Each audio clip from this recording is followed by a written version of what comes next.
සුබ දවසක් යාළුවනේ. අද අපි මිස්ටර් ඩීන්ගේ ඔයාලා දන්නවනේ මිස්ටර් ඩීන්ගේ රෝඩ් හවුස් කියලා රෙස්ටොරන්ට් එකක් තියෙනවා. ඒකෙන් අද අපි කෑම ටිකක් ගෙනාවා රස බලන්න. මේකට යන්න විශේෂ හේතුවක් උනේ මේ මිස්ටර් ඩීන් රෝඩ් හවුස් එකේ මිල ගණන් ළඟදී සංශෝධනය කිරීමක් කරලා තිබුණා. ඒත් එක්කම එයාලගේ මෙනියු එකේ හැම අයිටම් එකක්ම වගේ රුපියල් 1000ට අඩුවෙන් තමයි ප්‍රයිස් කරලා තියෙන්නේ කියලා ළඟදී එයාලා නිවේදනයකුත් නිකුත් කරලා තිබුණා. ඉතින් අපි හැමෝම දන්නවා මිස්ටර් ඩීන් අයියා හැමතිස්සෙම ඇවිල්ලා වීඩියෝ කර කර එයාලගේ කෑම බීම ගැන වර්ණනා කර කර ඉතින් අපිට කියනවා. ඉතින් අපි ගිහිල්ලා මේකේ ඇත්ත නැත්ත කොහොමද කියලා බලන්න ඕන නිසා ගිහිල්ලා ගත්තා. ඉතින් අද අපි ගෙනාවේ චිකන් ෆ්‍රයිඩ් රයිස් එකක් එයාලගෙන් ගත්තා. ඒක රුපියල් 550ක් වුණා. ඊට අමතරව චිකන් කොත්තුවක් අපි ගත්තා. ඒකත් 550යි. ඊට අමතරව එයාලගේ චිකන් සබ්මැරීන් එකක් අපි ගත්තා. ඒක අපිට රුපියල් 890ක් වුණා. ඉතින් සම්පූර්ණ මුදල රුපියල් 1990ක් වුණා. ඊට පස්සේ දැන් ඉතින් අපිට බලන්න තියෙන කෑම වල තත්ත්වය කොහොමද කියලා. ඉතින් මෙහෙම තමයි යාළගේ පැක් එක එන්නේ 550ට. මේක මං හිතන්නේ යාගේ කොත්තුව. ඊට පස්සේ මෙතන තියෙනවා යාළගේ 550 ෆ්‍රයිඩ් රයිස් එක මෙහෙම පැක් එකක තමයි එන්නේ. ඊට අමතරව චිකන් සබ්මැරීන් එක මෙන්න මෙහෙම තමයි එන්නේ. ඒකත් අපි පොඩ්ඩක් එළියට අරගෙන බලමු. හරි. දැන් අපි මේක පොඩ්ඩක් අන්බොක්ස් කරලා බලමු. මේ චිකන් කොත්තුව 550 චිකන් කොත්තුව මෙන්න මෙහෙම තමයි තියෙන්නේ යාළුවනේ. ඊට පස්සේ මේ තියෙන්නේ යාළුවගේ රුපියල් 550 චිකන් ෆ්‍රයිඩ් රයිස් එක. මෙන්න මෙහෙම තමයි පෙනුම නම් තියෙන්නේ. පෙනුම නම් හොඳයි.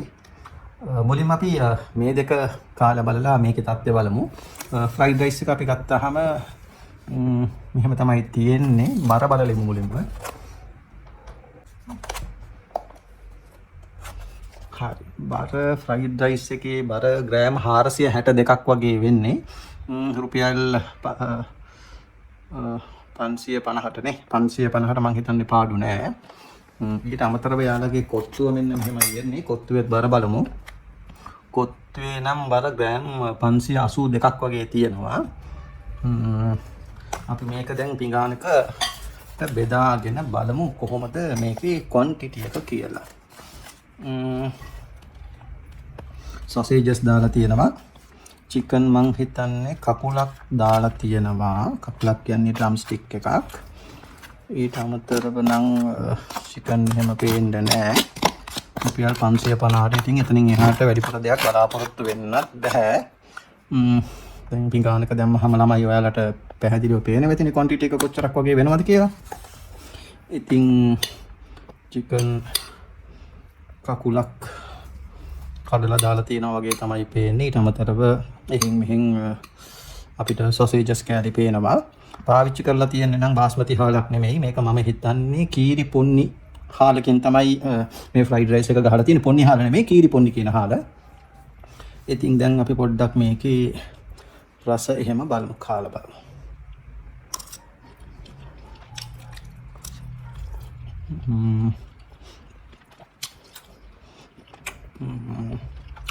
එහෙම රසෙත් එහෙම කියන්න ලොකු අඩුපාඩුවක් නැහැ.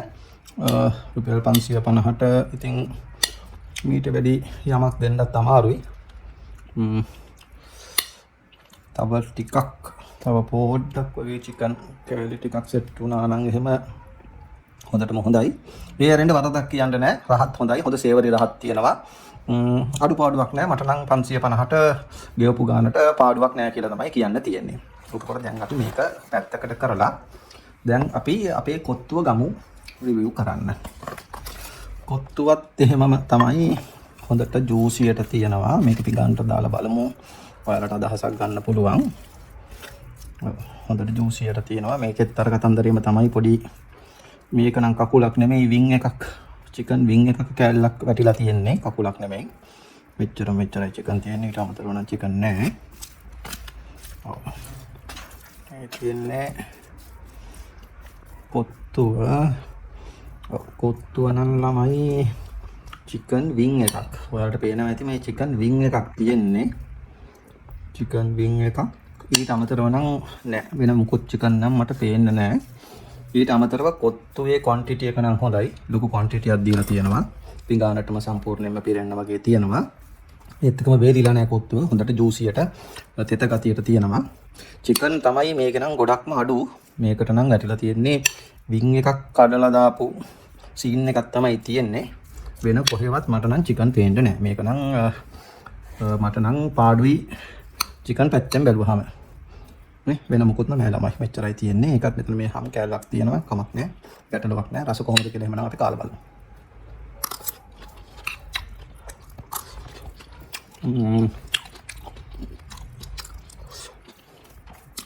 කොත්තුවේ රස නම් නරක නැහැ.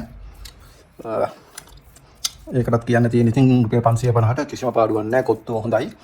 ඔය දාපු මස් ටික නම් තව ටිකක් හොඳ මස් කෑල්ලක් දාලා තිබ්බනම් හොඳටම හොඳයි කියලා කියන්න තිබුණා. ඒ අරින්න කොත්තුව ඩ්‍රයි නැහැ, වේලිලා නැහැ. රසත් හොඳයි. හොඳට ෆ්‍රෙෂ් ගතියක් තියෙනවා. එළවලුත් එහෙම ලොකුවට වැටලා නැහැ. පොඩ්ඩක් එහෙන් මෙහෙන් කැරට් ගෝවා වගේ වැටිලා තියෙනවා. ඒ වුණාට කොත්තුව රහයි. කොත්තුව රහයි. අඩුපාඩුවකට තියෙන්නේ මට නම් මේ වින් එකේ කාටු තමයි තියෙන්නේ. එරින්න මේකේ කන්න නම් මස් කෑල්ලක් එහෙම දෙයක් නැහැ. ඉතින් මේකේ නම් පොඩි ඩිසපොයින්ට්මන්ට් එකක් තියෙනවා. ඒකට අරින්න කියන්නේ ඉතින් විශේෂ දෙයක් නැහැ. මේකත් අපිට උනේ රුපියල් 550ක්. හරි. දැන් අපි යාළගේ රුපියල් 800 ගානක් වෙච්ච සබ්මැරීන් එක බලමු. 890ක් මම හිතන්නේ 890ක් වෙච්ච සබ්මැරීන් එක තමයි මේ. මේකත් පොඩ්ඩක් අපි බලමු. මෙන්න මෙහෙමයි ඇතුලේ තියෙන්නේ. චීස් දාලා තියෙනවා. ඔයාලට පේන වෙත් චීස් දාලා තියෙනවා. තව ග්‍රිල්ඩ් චිකන් දාලා තියෙනවා. එහෙම කට කපලා චිකන් දාලා කියලා කියන්න බෑ. මේ මෙතන 1 2 3යි 4යි 5යි එහෙම නිකන් සාමාන්‍ය ගානට දාලා තියෙනවා චිකන්. වීඩියෝ වල නම් කියන්නේ කට කපලා තියෙනවා ෆිලිං එක කියලා. එහෙම ලොකුවට පේන්න නැහැ. නමුත් 890ක් වෙනවා මේක. චීස් දාලා තියෙනවා. සබ්මැරින් එක මෙන්න මෙහෙමයි තියෙන්නේ. මේකෙත් ඔයාලට අදහසක් ගන්න බර බලමු. මේකේ බර ග්‍රෑම් 275ක් විතර වෙනවා. එතකොට මේකත් එහෙමනම් අපි කාලා බලමු.